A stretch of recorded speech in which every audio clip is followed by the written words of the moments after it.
दिवाळी फराळ म्हटलं की वेगवेगळे पदार्थ आपण करतोच. त्यापैकी सगळ्यात सोपा आणि साधा प्रकार सगळ्यांना आवडणारा पदार्थ तो म्हणजे शेव. शेव करताना काही मोजक्या टिप्स जर तुम्ही फॉलो करताल तर तुमचं शेव जे आहे बाजारात मिळतो त्या पद्धतीचं शेव तयार होतो आणि कमी तेलकट संपेपर्यंत कुरकुरीत राहतो. साधा सोपा प्रकार आहे. फक्त हे पीठ तिंबते वेळेस एक ट्रिक केली की मस्त असं हे शेव तयार होतं. इथे आपण अर्धा किलो बेसन पिठाचा शेव करणार आहोत. त्यासाठी प्रमाण पहा. तर 1 चमचे इथे मी ओवा घेतलेला आहे आणि 2 चमचे इतकं भाजलेल्या जिऱ्याची पूड घेतलेली आहे. जिरे नाही, जिऱ्याची पूड घेतलेली आहे आणि सोबतच चमचाभर इतकं काळे मिरे पूड घेतलेली आहे. मिक्सरला फिरून घेऊया. तर तुम्ही जिरे सुद्धा वापरू शकता, पण हवं तेवढं बारीक होत नाही, मग पुन्हा ते गाळते वेळेस त्याचे बारीक कण असं राहिले जातात. तर आहे त्या पुडाला तुम्ही जर आणखीन मिक्सरला फिरून घेताल तर छान असं बारीक होतो. तर इथे मी अर्धा कप इतकं लसूण घेतलेला आहे आणि त्याचबरोबर 1.5 चमचा लाल मिरची पावडर, चमचाभर बेडगी मिरची पावडर, 1 चमचा हळद टाकून घेतलेला आहे. चवीपुरतं मीठ टाकलेलं आहे. बेडगी मिरची पावडरमुळे तिखट होत नाही, पण शेवला छान रंग येतो. हे पूर्णपणे ऑप्शनल आहे. पाणी न टाकता पूर्ण व्यवस्थित असं मिक्सरला जेवढं जमेल तेवढं बारीक फिरून घ्यायचं. त्यानंतर इथे मी कपभर पाणी घेतलेलं आहे. अर्धा कप पाणी टाकून परत हे मिक्सरला फिरून घेतलेलं आहे. तुम्ही बघू शकता मस्त बारीक असं याचा पेस्ट तयार झालेला आहे. लसूणी शेवसाठी तयार झालेल्या मसाल्यामध्ये साधारण शिल्लक राहिलेला अर्धा कप पाणी टाकून घेतलेलं आहे.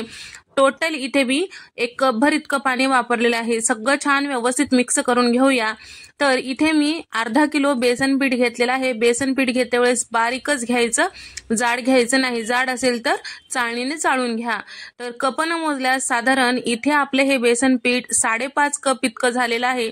अर्धा कप इतकं इथे मी तेल कडकडीत गरम करून घेतलेलं आहे. जर पिठाचा एखादा कण टाकलं की छान फसफसल्या जायला पाहिजे, त्या पद्धतीचं गरम व्हायला पाहिजे, अगदीच धूर निघेपर्यंत नाही. त्यानंतर आता हे गरम गरम तेल आपल्या पिठावर टाकून घ्यायचं आहे, म्हणजे पीठ जे आहे आपलं हलकं फुलकं होतं. आता त्यानंतर आपल्याला चमच्याने किंवा उलथण्याने हे साठा सगळं छान व्यवस्थित पिठाला लावून घ्यायचं आहे. 5.5 कप साठी अर्धा कप तेल पुरेसं आहे.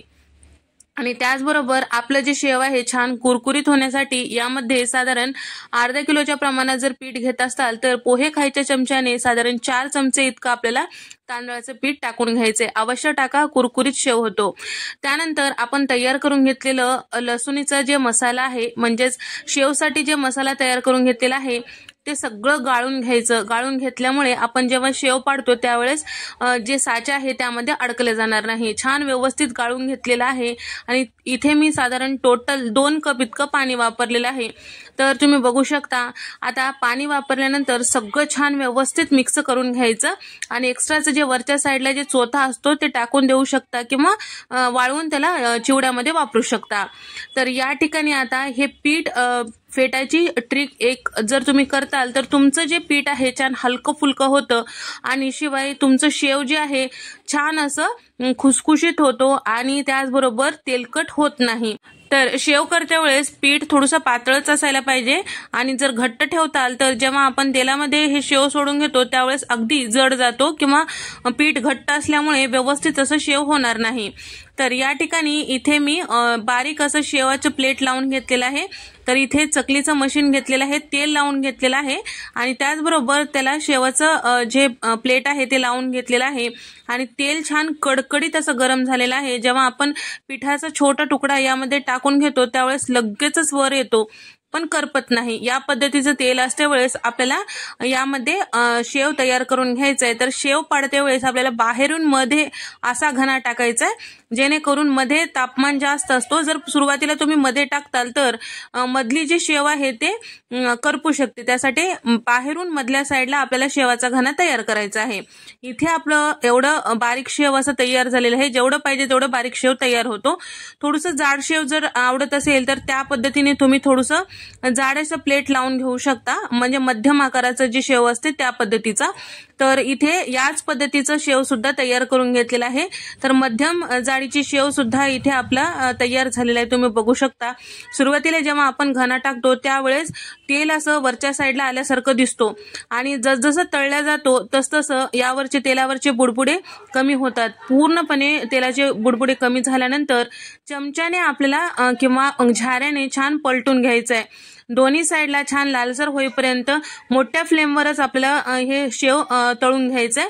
गॅसचा फ्लेम कमी करायचा नाही. कमी गॅसवर जर तुम्ही शेव तळताल तर शेव जे आहे तेलकट होतो किंवा नरम पडतो आणि त्याचबरोबर विरघळतो सुद्धा, कारण तेलाचं तापमान कमी झालं की ऑटोमॅटिक तेलामध्ये हे शेव विरघळल्या जाते.